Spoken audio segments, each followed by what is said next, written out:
এই মুহূর্তে জাহাঙ্গীরনগর বিশ্ববিদ্যালয়ে আছেন সহকর্মী মুরসালিন হক। আদনান তুর্য, সরাসরি প্রথমে যাচ্ছি মুরসালিনের কাছে। জাহাঙ্গীরনগর বিশ্ববিদ্যালয় কেন্দ্রীয় ছাত্র সংসদ জাকসু নির্বাচনের ভোট গণনার যে কার্যক্রম বৃহস্পতিবার রাত আনুমানিক 9:15 থেকে শুরু হয়েছিল, সেই ভোট গণনার কার্যক্রম কিন্তু সারা রাত পেরিয়ে এখনও চলমান রয়েছে। সবশেষ যেই তথ্যটি জাকসু নির্বাচন কমিশনের তরফ থেকে জানানো হয়েছে যে তারা ইতিমধ্যেই 9টি হল সংসদের যে ব্যালট গণনা সেই কাজ তারা শেষ করেছেন। আরও 4টি হলের গণনার কাজ প্রায় শেষের দিকে এবং নতুন করে একটি হলের কাজ শুরু হবে। গণনার এই কাজটি নতুন করে যেই হলের গণনা কাজ শুরু হবে সেটি ছেলেদের একটি হল, শহীদ রফিক জব্বার হল। এবং এখন পর্যন্ত যে হলগুলোর ভোট গণনার কার্যক্রম হয়েছে মীর মোশাররফ হোসেন হল, কাজী নজরুল ইসলাম হল, জাহানারা ইমাম হল, আফম কামাল উদ্দিন, মৌলানা ভাসানী, রোকেয়া হল, 10 নং ছাত্র হল, শহীদ সালাম বরকত হল। এই উল্লেখযোগ্য এই হলগুলোর যে গণনার কাজ শুরু হয়েছে। জাকসু নির্বাচন কমিশন শুরুতেই জানিয়েছিল যে তারা প্রথমে হল সংসদের যে ভোট হয়েছিল সেই ভোটগুলো তারা গণনা করবেন, তারপর কেন্দ্রীয় যে সংসদ, যে কেন্দ্রীয় জাকসু, তার ভোটগুলো গণনা করা হবে। এবং বৃহস্পতিবার দিনভর যেই ভোট গ্রহণ কার্যক্রমে নানামুখী অভিযোগ ছিল, সেই অভিযোগের অন্যতম ছিল ব্যালট পেপার এবং ভোট গণনার যে মেশিন, সেই বিষয়গুলো নিয়ে সেই আপত্তি এবং সমালোচনার প্রেক্ষিতে জাকসু নির্বাচন কমিশন যে সিদ্ধান্ত নেয়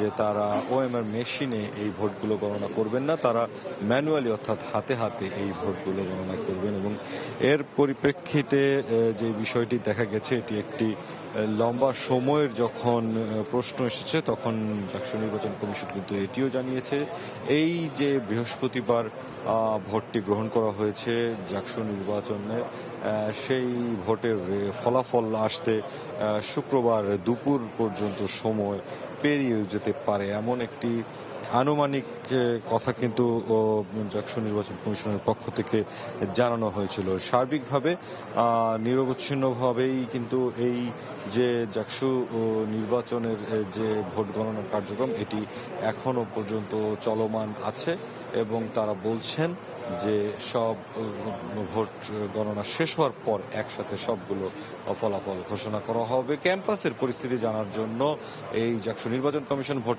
ভবনের বাইরে আমাদের সহকর্মী আদনান তুর্য রয়েছে। আমরা ক্যাম্পাসের পরিস্থিতি একটু জেনে নিতে চাই। দর্শক আপনারা কিন্তু শুনছিলেন এতক্ষণ ধরে নির্বাচন কমিশনের মধ্যে থেকে খবরাখবর। আমি আছি নির্বাচন কমিশনের ঠিক বাইরে। সারা রাত নির্ঘুম রাত পেরিয়ে গেলেও কিন্তু এখনও আমাদের কাছে ভোট গণনার যে ফলাফল সেটি কিন্তু এখনও হাতে এসে পৌঁছায়নি। শিক্ষার্থীদের মধ্যে কিন্তু উচ্ছ্বাস উদ্দীপনা সারা রাত ভরে যাচ্ছিল, তা কিন্তু খানিকটা নিমিয়ে গেছে। এই মুহূর্তে কিন্তু নির্বাচন কমিশনের সামনে গণমাধ্যম কর্মীরা যেমন রয়েছেন, তেমনও আইন শৃঙ্খলা রক্ষাকারী বাহিনীর যে তদারকি তাও কিন্তু রয়েছে, তাদের অবস্থানও কিন্তু আমরা দেখতে পাচ্ছি। এছাড়াও আপনার সাথে সাথে যারা ছিলেন, শিক্ষার্থীরা যারা ছিলেন, তারা কিন্তু রাত 4টার দিকেই কিন্তু এই স্থান থেকে সরে যারা বাইরে ছিলেন, ক্যাম্পাসের আশেপাশে যে মনিটরগুলো রয়েছে যেখান থেকে আসলে সিসিটিভি ফুটেজের মাধ্যমে ভোট গ্রহণের ব্যাপারটি দেখা যাচ্ছে, সেটি কিন্তু হচ্ছে আপনার তারা ওখানে বসেই করছিল এবং ওখানে বসে একটা তদারকি করে করছিল।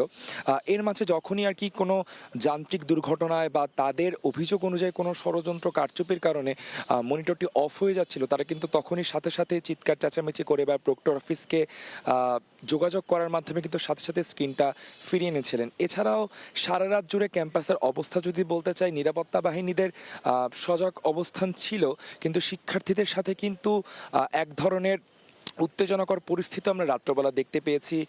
যেহেতু জাহাঙ্গীরনগর বিশ্ববিদ্যালয় একটা আবাসিক বিশ্ববিদ্যালয়, এই স্থানে কিন্তু এত মানুষ, এই যে বাইরের মানুষ, এত আইন শৃঙ্খলা বাহিনী, এগুলো কিন্তু সাধারণত থাকে না। সেই কারণেই আসলে কিন্তু যেহেতু ভিন্ন মানুষ বহিরাগত বলি বা কাজের স্বার্থেই বলি সেই মানুষগুলো ক্যাম্পাসে ছিল, তাদের সাথে কিন্তু শিক্ষার্থীদের এক ধরনের রাত্রেবেলা একটু উত্তেজনাকর পরিস্থিতি তৈরি হয়েছিল। পরবর্তীতে প্রক্টর এবং আইন শৃঙ্খলার বাহিনীও এসে কিন্তু সেই পরিস্থিতি শান্ত করেছে। তেমন কোনো অপ্রীতিকর অবস্থা বা অনাকাঙ্ক্ষিত ঘটনা কিন্তু আমরা এখন পর্যন্ত দেখতে পাইনি।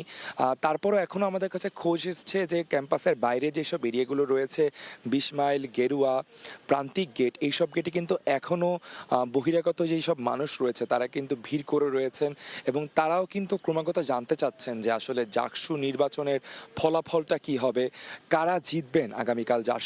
আজকে যখন আমরা হয়তো জানতে পারবো ভোট গ্রহণ গণনার পর কারা হবেন ডাকসু নির্বাচনের ভিপি জিএস পদপ্রার্থী, আগামী জাকসুর স্বপ্নটা আসলে কাদের হাতে থাকবে। ভোট বর্জন যখন আসলে বিকেলবেলা থেকেই হয়েছিল এবং আমরা অনেক শিক্ষার্থীর সাথে কথা বলেছি, অনেক ভোটার প্রার্থীদের সাথে কথা বলেছি, তাদের কাছে জানতে চেয়েছি আসলে যে এই যে ভোট বর্জনের মধ্যে থেকেও আসলে তারা কতটুকু সন্তুষ্ট এই জাকসু নির্বাচন নিয়ে। অনেকেই বলেছেন যারা আসলে ভোটে হেরে যাবেন নিশ্চিত ছিল তারাই আসলে ভোট কারচুপির অভিযোগ নিয়ে ভোট বর্জন করেছে। আবার অনেকে দাবি করেছেন যে bad JAKSU is better than no JAKSU, কারণ 33 বছর ধরে তাদের যে অপেক্ষা, সে অপেক্ষার অবসান কিন্তু হবে আজকের মাধ্যমে। শিক্ষার্থীদের যে গণতান্ত্রিক চেতনা বা গণতান্ত্রিক লড়াই, সে গণতান্ত্রিক লড়াইয়ের মধ্যেই কিন্তু তারা এই জাকসুর মাধ্যমে ফিরে আসবে। এই ছিল সারা রাত শেষে জাকসু নির্বাচন নিয়ে আমাদের কাছে সর্বশেষ তথ্য। এতক্ষণ আমরা সরাসরি যুক্ত ছিলাম জাহাঙ্গীরনগর বিশ্ববিদ্যালয়ে।